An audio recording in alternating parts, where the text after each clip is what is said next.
ঠিক আছে, hello and welcome HTML series video ১৬তম পর্বে আপনাকে স্বাগতম। আমি মাহিদুল ইসলাম আছি আপনাদের সাথে। আজকে হচ্ছে আমাদের ক্লাস ১১। আজকের এই ক্লাসে আমরা দেখব হাইপারলিংক। এইচটিএমএল এ হাইপারলিংক কি হয়ে থাকে এবং কিভাবে লিখতে হয় এবং এটা কিভাবে কাজ করে সেই ব্যাপারগুলো একটু দেখব। তো চলুন প্রথমেই আমরা একটা ফোল্ডার ক্রিয়েট করে নিচ্ছি বরাবরের মতো, যেটার নাম হবে ক্লাস 11। ফোল্ডারের ভিতরে যাচ্ছি এন্ড দেন নতুন ফাইল ক্রিয়েট করে নিব। কোড এডিটরে যাচ্ছি, আগেরটাকে কেটে দিলাম, ফাইল, ওপেন ফোল্ডারে যে ওয়ার্ক প্লেস, ক্লাস 11টাকে সিলেক্ট করে নিচ্ছি, সিলেক্ট ফোল্ডার অ্যান্ড দেন হচ্ছে আজকে যেহেতু 11 নাম্বার ক্লাস আমাদের, আমরা এই ফাইলটাকেও সিলেক্ট করে নিলাম অ্যান্ড দেন বেসিক এইচটিএমএল কোডটাকে লিখে নিব। তো এই হচ্ছে আমাদের বেসিক কোড। আমরা এটাকে ব্রাউজারে রান করে নিচ্ছি। তো এটা হচ্ছে আমাদের ব্রাউজারে চলে আসলো। আজকে আমরা যেটা দেখবো সেটা হচ্ছে আসলে অ্যাঙ্কর ট্যাগ বা আমাদের হাইপার লিঙ্ক। তো হাইপার লিঙ্কটা আসলে কিভাবে লিখতে হয় সেটা আমরা দেখবো। আমরা অনেক সময় ওয়েবসাইটের মধ্যে দেখি যে কিছু বাটন থাকে যেটাতে ক্লিক করলে অন্য পেজে নিয়ে যায় বা অন্য কোনো ওয়েবসাইটে নিয়ে যায়, সেই ব্যাপারগুলো আমরা দেখে থাকি। তো লেটস সে আমরা এখানে এমন একটা কিছু চাচ্ছি যে আমরা এখানে একটা লেখা রয়েছে, এটা হচ্ছে ফেসবুক লেখা রয়েছে। তো এটাতে ক্লিক করলে, এই ফেসবুক লেখাটাতে ক্লিক করলে আমাদের ফেসবুকে নিয়ে যাবে। তো এই কাজটা আমরা কিভাবে করতে পারি, এটার জন্য আলাদা একটা ট্যাগ রয়েছে যেটাকে আমরা অ্যাঙ্কর ট্যাগ বলে থাকি।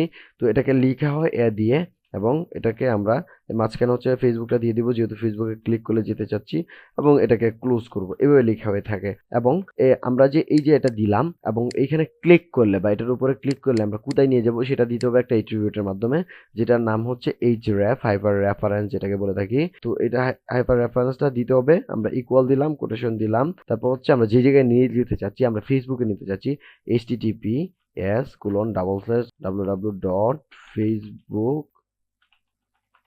.com এর ওয়েবসাইটটা দিয়ে দিলাম, সেভ দিচ্ছি। সেভ দেওয়ার পর আমরা যদি এখানে ফ্রন্ট এন্ডে গিয়ে রিফ্রেশ করি তাহলে দেখবো ফেসবুক লেখাটা চলে এসেছে এবং এটা কালারটা কিন্তু একটু ডিফারেন্ট ব্লু এবং এটার একটা নিচে আন্ডারলাইন রয়েছে। আমরা যদি এটাতে ক্লিক করি তাহলে দেখবো যে আমাদেরকে নিয়ে যাবে ফেসবুকে। যেহেতু লগ ইন করা নাই, ফেসবুকের ভিতরে যাচ্ছে না, ফেসবুকে আমাদের নিয়ে আসলো। এইভাবে আমরা চাইলে অন্যান্য আরও দিতে পারি, যেমন এটা কি ডুপ্লিকেট করি, আমরা চাচ্ছি হচ্ছে ইউটিউবে নিয়ে যাবে, সেক্ষেত্রে আমরা এইখানে যে লিঙ্কটা রয়েছে এই লিঙ্কের মধ্যে ইউটিউবটাকে বসিয়ে দেবো এবং এইখানে ওটাকে চেঞ্জ করে দিচ্ছি ইউটিউব দিয়ে। যদি সেভ দিই এবং আমরা গিয়ে রিফ্রেশ করি তাহলে দেখবো যে এখানে ইউটিউবটা চলে আসলো। আমরা দুইটা মাঝখানে একটা ব্রেক দিয়ে দিই যাতে নিচে লাইনে চলে আসে। তো এখানে বিআর ট্যাগটা দিয়ে দিলাম, দিয়ে যদি সেভ দিই এবং ফ্রন্ট এন্ডে গিয়ে রিফ্রেশ করি তাহলে দেখবো যে ইউটিউবটা নিচে চলে আসলো এবং ক্লিক করে দেখবো আমাদের ইউটিউবে আমাদেরকে এটা নিয়ে যাচ্ছে। তো আমি আর ইউটিউবে গেলাম না। তো এখানে দেখুন এইভাবে আসলে এই হাইপার রেফারেন্স বা অ্যাঙ্কর ট্যাগটা কাজ করে থাকে। এভাবে আমরা বিভিন্ন লিঙ্ক করে থাকি। এখানে একটা পি ট্যাগ রয়েছে, দেখুন এখানে পি ট্যাগ রয়েছে। তো লেটস সে এটার ভিতরে কোথাও একটা প্যারাগ্রাফের মধ্যে লেখা রয়েছে ফেসবুক কথাটা। তো এই ফেসবুক কথাটার সাথে আমরা ফেসবুকটাকে লিঙ্ক করতে চাচ্ছি, সেক্ষেত্রে কি করব, আমরা ধরুন এটাকেই কপি করে নিয়ে এখানে বসিয়ে দিই। এই ফেসবুকটার পরিবর্তে এখানে এটা বসিয়ে দিলাম। তাহলে কি হবে, আমরা সেভ দিচ্ছি। তাহলে এটা কিন্তু এখানে প্যারাগ্রাফের মধ্যে দেখুন এখানে লিঙ্ক হয়ে গেল। আমরা এখানে ক্লিক করলে ফেসবুকে চলে যেতে পারবো। তো এখানে একটা ব্যাপার হয়তো লক্ষ্য করেছেন যে আমাদের এই যে এইচটিএমএল ফাইলটা ছিল আগে ক্লাস 11, এই ফাইলটাতে সেম ফাইলটাতে এটা ওপেন হচ্ছে। অন্য নতুন একটা ট্যাব নিয়ে যদি ওপেন হতো ব্যাপারটা ভালো হতো। আমাদের এই ট্যাবে আমাদের ফাইলটা বা আমাদের ওয়েবসাইটটা খোলা থাকলো, নতুন যে ফেসবুক বা অন্যান্য সাইট যেটা অ্যাড করবো এই হাইপার লিঙ্কের মাধ্যমে, সেটার জন্য নতুন একটা ট্যাব নিয়ে এখানে ক্লিক করলে নতুন ট্যাবে চলে আসে। এই কাজটা আমরা করতে পারি। তো সেটা যদি আমরা কিবোর্ড থেকে করি তাহলে কন্ট্রোল চেপে ধরে যদি আমরা ক্লিক করি নতুন ট্যাবে এটা ওপেন হবে। তো এটা অনেকেই করতে চাবে না, বা আমরা চাচ্ছি বাই ডিফল্ট এটা সেট করে দিব, কেউ ক্লিক করলে অটোমেটিকলি এটাকে নতুন একটা ট্যাবে ওপেন করবে। তো সেটা করার জন্য আমাদেরকে যেটা করতে হবে, এখানে আমরা লেটস সে এইটার মধ্যেই করি, এই যে লেখাটা রয়েছে এটার মধ্যে নতুন আরেকটা অ্যাট্রিবিউট নিতে হবে। আমরা তো href বা হাইপার রেফারেন্স নামে একটা অ্যাট্রিবিউট নিয়েছি, আরেকটা অ্যাট্রিবিউট নিব। আপনারা জানেন যে একাধিক অ্যাট্রিবিউট নেওয়া যায়। তো আমরা এখানে একটা অ্যাট্রিবিউট নিব যেটার নাম হচ্ছে টার্গেট। টার্গেট দিয়ে আমরা ইকুয়াল দিব, কোটেশন দিব।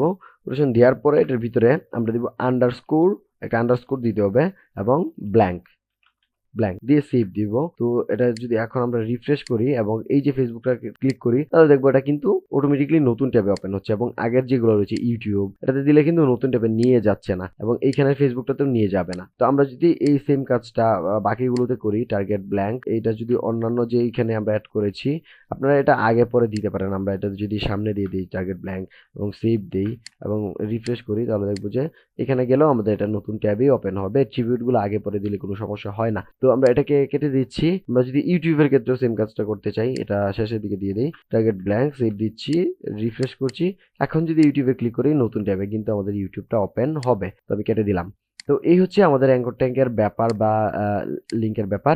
এটা কিন্তু বাই ডিফল্ট আমাদের যেটা থাকে সেটা হচ্ছে সেলফ। এখানে আন্ডারস্কোর ব্ল্যাঙ্ক দিয়েছি, এটা বাই ডিফল্ট থাকবে সেলফ।